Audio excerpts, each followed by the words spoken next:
Ezrat Hashem, le Zohar de ce matin, Parashat Naso, Rabbi Chizkiya Patach, Rabbi Chizkiya, un de Chaverim du groupe de Zohar, il commence avec le verset de Tehillim, dans le psaume 128, verset 3, Eshtecha kegefen poria. Ta femme sera considérée comme la vigne fraîche. Ma gefen, lo mekabelet ala ala midida, כך היטטה d'Israël קיימה באי גוונה, דלא מקבלה עלה אלא הוא בר זוגה כשפנינה.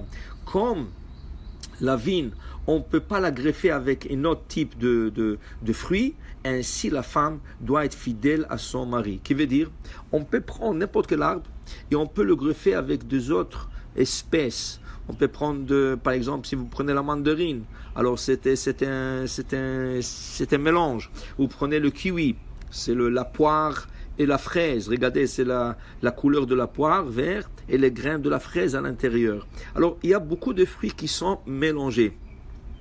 Mais le raisin est un fruit qu'on ne peut pas mélanger. Le raisin se mélange que dans sa famille. On peut mélanger des raisins blancs avec des raisins noirs ou des raisins rouges, mais on ne peut pas mélanger des raisins ou avec le citrus ou avec n'importe quel autre fruit. Vient David Ameler, il dit que ta femme, Eshtecha kegefen poria, ta femme sera comme cette vigne fraîche, qui veut dire la vigne qui n'accepte pas des autres mélanges. Ainsi sera ta femme, elle ne sera pas avec un autre homme, elle sera fidèle, elle sera toujours avec son mari. Valda gefen poria, mais il continue, beyar kete betecha. Ça va être quand la femme respecte et elle reste plus chez elle que de sortir dehors. C'est sûr que la femme doit sortir, et c'est elle qui fait les courses pour la maison, mais la femme ne devrait pas chercher sortir trop dehors. La place de la femme, c'est dans la femme, s'occuper de sa maison, s'occuper de son mari, s'occuper de ses enfants. Ça, c'est la vraie place de la femme.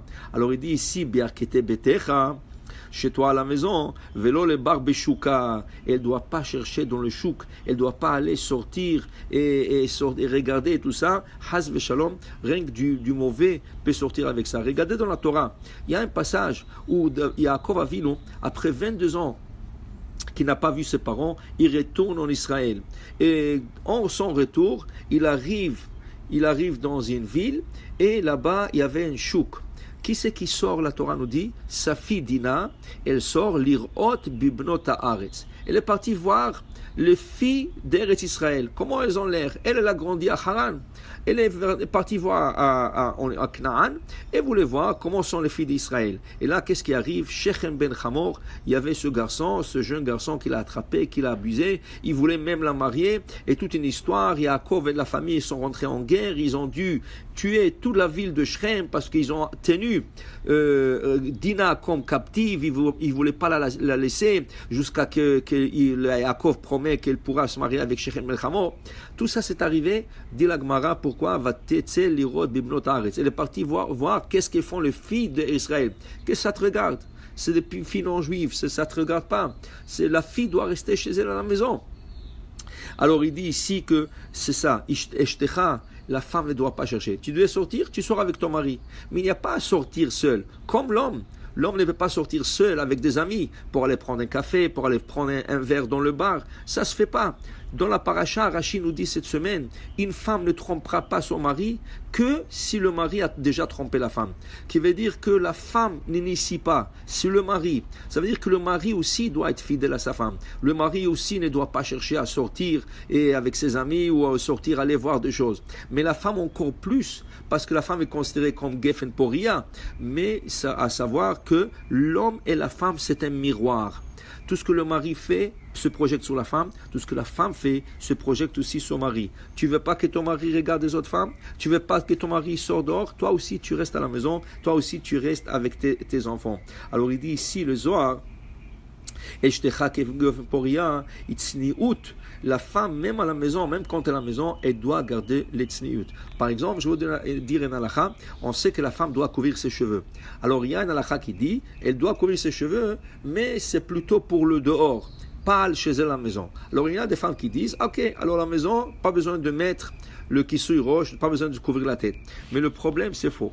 Parce que même la maison devra avoir la kedusha. Même dans la maison, on doit avoir la kedusha, la sainteté à la maison. Une autre chose, imaginez-vous que la femme s'habitue de ne pas couvrir ses cheveux chez elle à la maison. Qu'est-ce qui arrive si quelqu'un frappe à la porte? Elle ne pense pas, et elle court ouvrir la porte, et là c'est quelqu'un qu'elle connaît, et lui qui connaît cette femme, qui est toujours la tête couverte, toujours tsniout, du coup il voit les cheveux de la femme. Alors c'est sûr que ça va lui mettre dans l'embarras, ça va lui mettre dans une situation non confortable. Et tout ça pourquoi? Parce qu'il voulait respecter rien que la halakha qui dit qu'on doit se couvrir la tête rien quand on s'endort. Mais non, même quand tu es dedans, même à l'intérieur de la maison, la femme doit être sniout, et doit être modeste, et doit être pudique. Et Bezrat Hashem, avec ça, ils seront zochim. Banecha keshtelezatim, tes enfants seront comme les plantes des oliviers qui vont donner de bonnes huiles, ils vont éclairer le monde par l'huile, qui veut dire éclairer le monde par la Torah. Baruch Adonai le'olam, amen ve amen.